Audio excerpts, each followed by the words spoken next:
last lesson we talked about cosmic consciousness.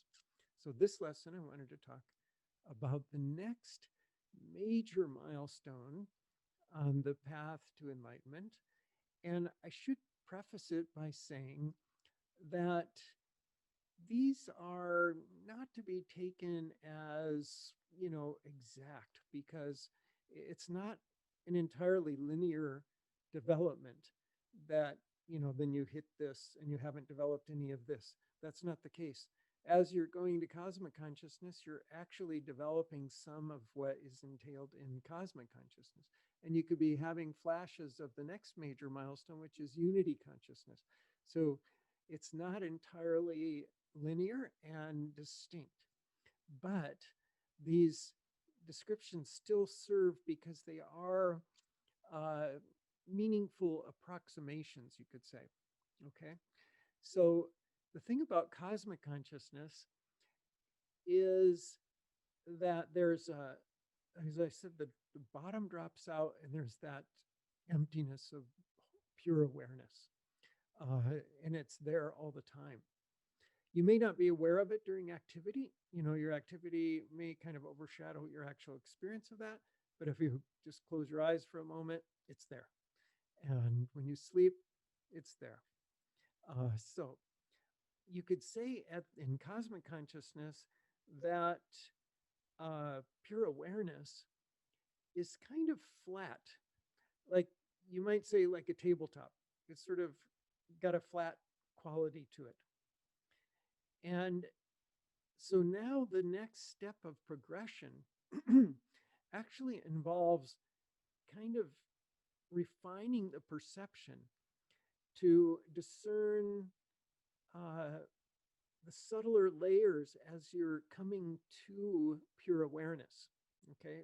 Getting clarity of perception at these subtler and subtler layers until you're starting to have a really clear perception of the finest layer of awareness or activity on the surface of awareness right at pure awareness. And it's kind of like this. Okay, I have this sweater here. Let's hope this analogy works a little bit. So cosmic consciousness, it's flat, kind of like, actually more like the shawl. There's not much texture there. It's pretty flat. But this sweater, you can see the fibers. And if you like pick at them a little bit, you can kind of raise the fibers at the surface, okay? So that's an analogy of actually what it's like as you're really at that, with clarity, at that level of just the junction point of between consciousness and the universe, between and physical and mental, emotional reality. In other words, relative reality. So when you're right at that junction point between consciousness and creation, basically, it's like the fabric of consciousness is being perceived. You start to perceive that. And it's very fine. Okay, so now kind of leave that analogy and let's take another analogy. So I've talked about a junction point between consciousness and creation, basically. Now, that junction point is very interesting. Let's take like an analogy, another analogy of the junction point between day and night. Okay, so just when day is turning into night or night is turning into day, at some point where there's like, it's just, now again, it's kind of metaphorical, so there's not an exact point but just as a metaphor or analogy, that junction point between day and night is kind of like the junction point between consciousness and the world in some senses.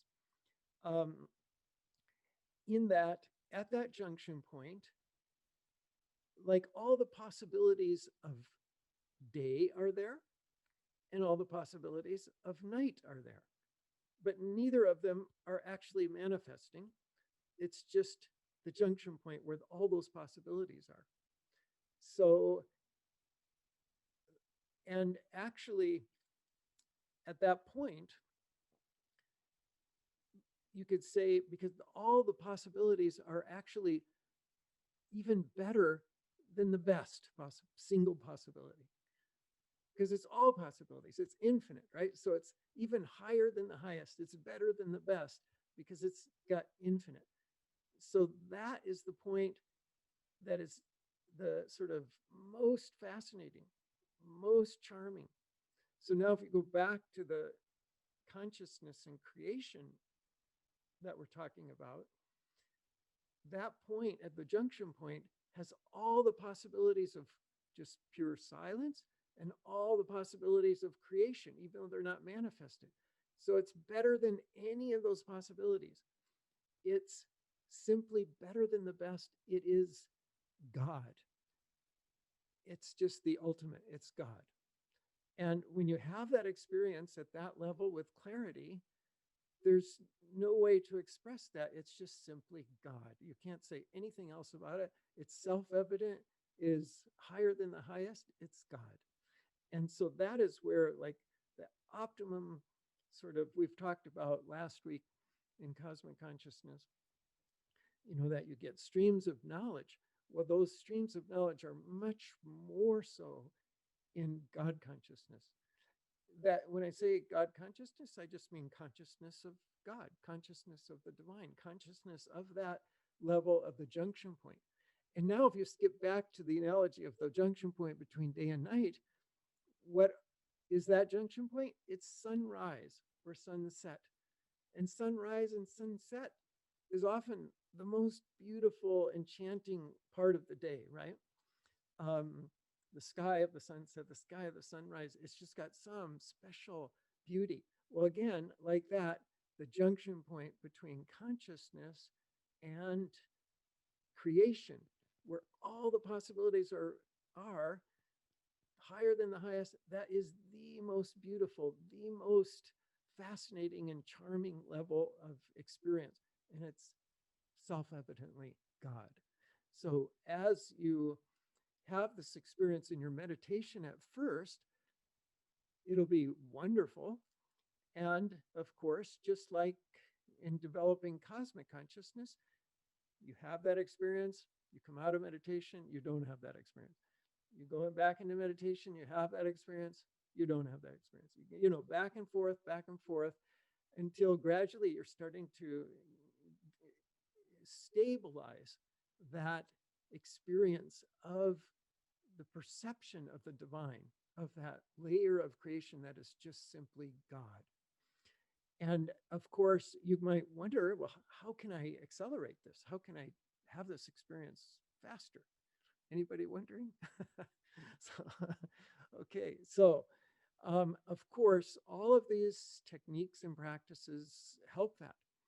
But actually, there is a sort of realm of techniques that are known to stabilize that experience and unfold it even faster. And that is devotional practices. Devotional techniques actually do that. So repetition of sacred mantras, like the Sahasranama, Lalita Sahasranama, that's the 1,000 names of Devi. You can do the names of Shiva, etc. Actually, those practices are wonderful for that. Listening to the Vedas is also going to help develop that. Your mantra, as you get more advanced stages of a mantra, it will also develop that. So those are the main ways. But that feeling, that subtle perception actually entails a sense of devotion, because it is so beautiful, exquisite. It's just like, when you see a sunset, you may feel inspired, right? You have a feeling that comes with that. It's an inspiration, and the feeling is spontaneous. Likewise, as you perceive with clarity this junction point that is the divine, devotion comes spontaneously. Okay, so but some devotional practices do seem to help. So I really like, personally, I just through regular practice, I've sort of memorized a couple of different, uh, 100 names of Shiva, 100 names of Devi. I meditate on those, and that is a lovely practice that just saturates you in that level of the divine perception.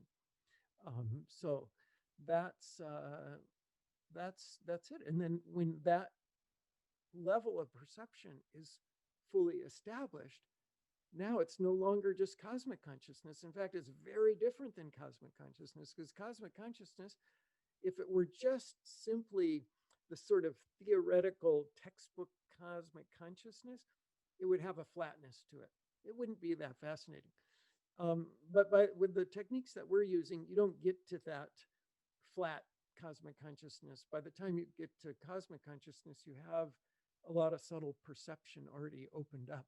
So it is more fascinating than that. But certainly, the sort of sterile version of cosmic consciousness is very different than God consciousness, which is absolutely rich and saturated with that bliss of the divine.